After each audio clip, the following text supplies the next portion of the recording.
Good morning, gorgeous. Yes, you. Welcome back to Rosie Rooted and Rising. I am your host, Rosie Brown, and this is the space where we talk honestly about growth, change, hard decisions, and what it looks like to keep becoming, especially as a woman over 50. I'm glad you're back with me this week because this episode begins in a place that feels different from where I thought I would be when I started this season. I have spent the last few episodes talking about the possibility of returning to DCPP, the financial pressures that made me consider it, and the responsibility of building Rosie's real estate solutions without asking the business to carry more than it can carry right now.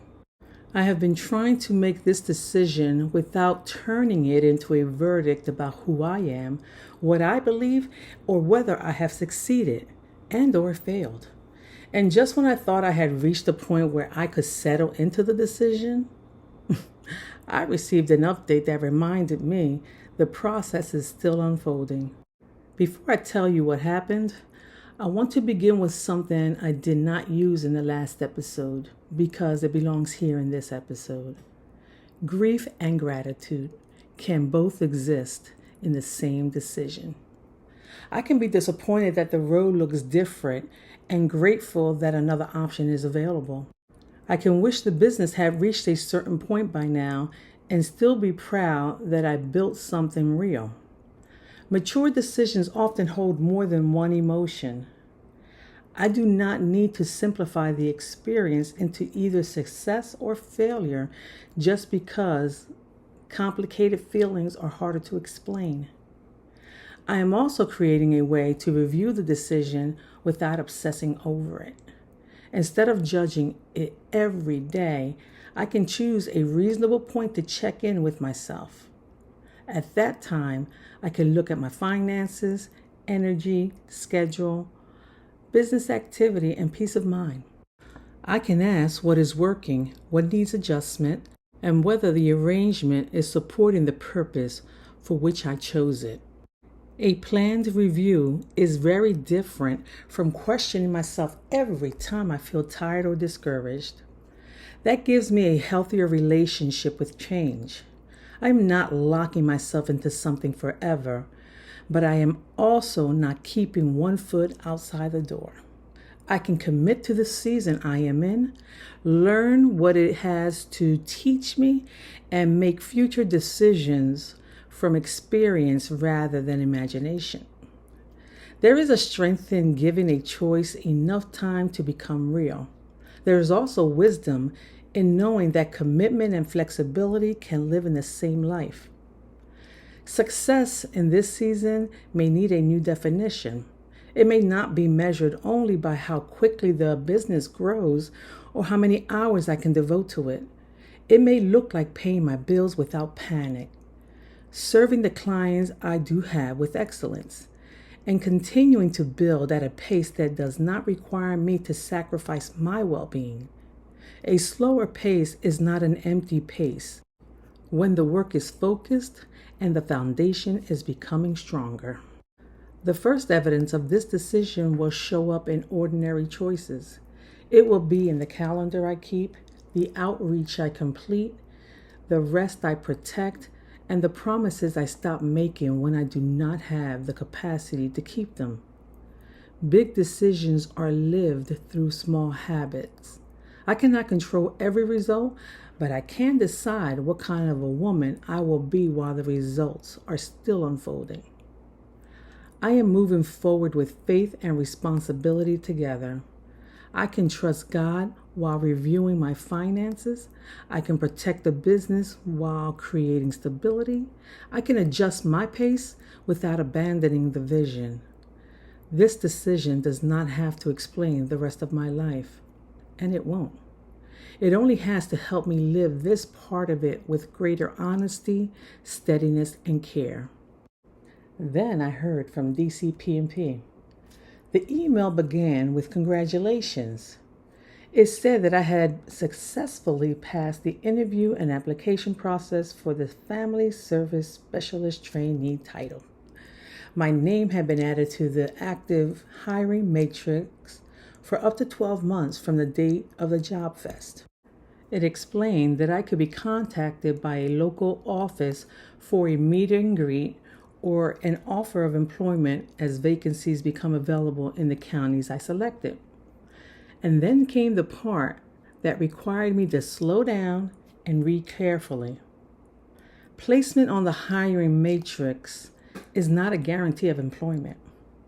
There is no way to know whether I will be contacted, when I will be contacted, or which office may reach out.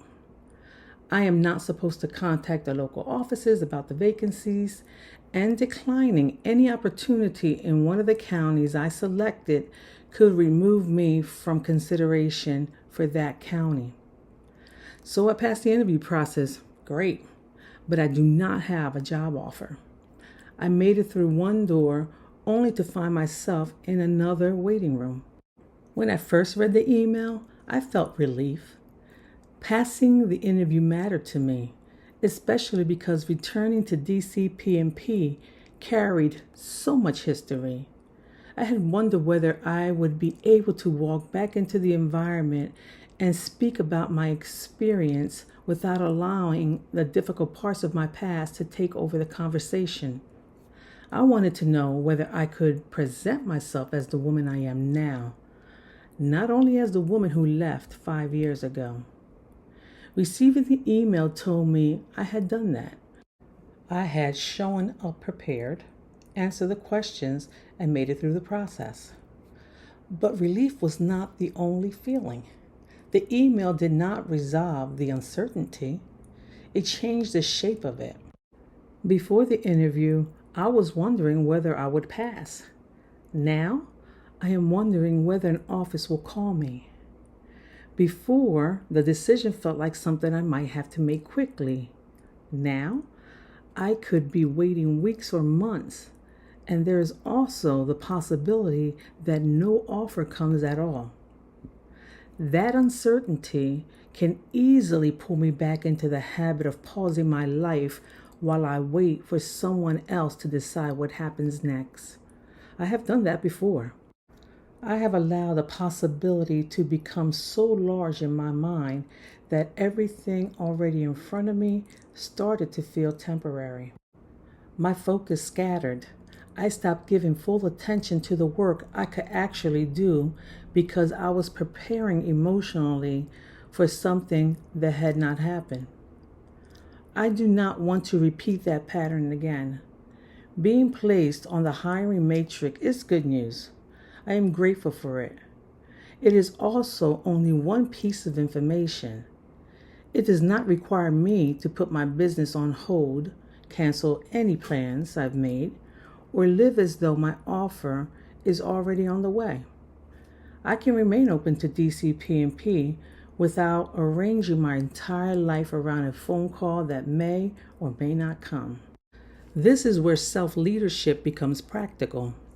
It is easy to say that I will stay grounded while I wait. The real work is deciding what grounded behavior looks like on an ordinary Tuesday morning. It means I still complete my outreach. I still follow up with agents. I still improve the systems inside Rosie's Real Estate Solutions. I still show up for BNI, serve the clients I have, and pay attention to opportunities that are already available to me. I do not need to choose between waiting responsibly and continuing to build. Psalm 27:14 says, "Wait for the Lord, be strong and take heart, and wait for the Lord." That scripture speaks directly to this part of the journey. I have completed the interview process, received confirmation that I passed, and done what was mine to do. Now, I have to wait without allowing the waiting to weaken me, distract me, or convince me that nothing is happening. Waiting with strength is different from waiting in anxiety. Anxiety checks the phone constantly, rehearses every possible outcome, and treats silence as bad news. A grounded weight keeps the documents organized, knows what questions need to be asked, and continues living. It allows me to respond when something real happens without manufacturing certainty before there is any. I also have to be truthful about what this update stirred up in me. Part of me felt validated. After leaving DCPP under difficult circumstances, passing the process reminded me that I am still qualified, still capable, and still able to return to work that once carried a great deal of meaning for me. I loved serving families. I knew how to do that work, and I did it with care. The problems I experienced with leadership did not erase the value of the work itself or the skill I developed during those 15 years.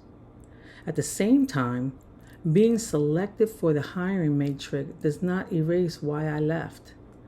I do not have to romanticize the past simply because a new opportunity may be opening.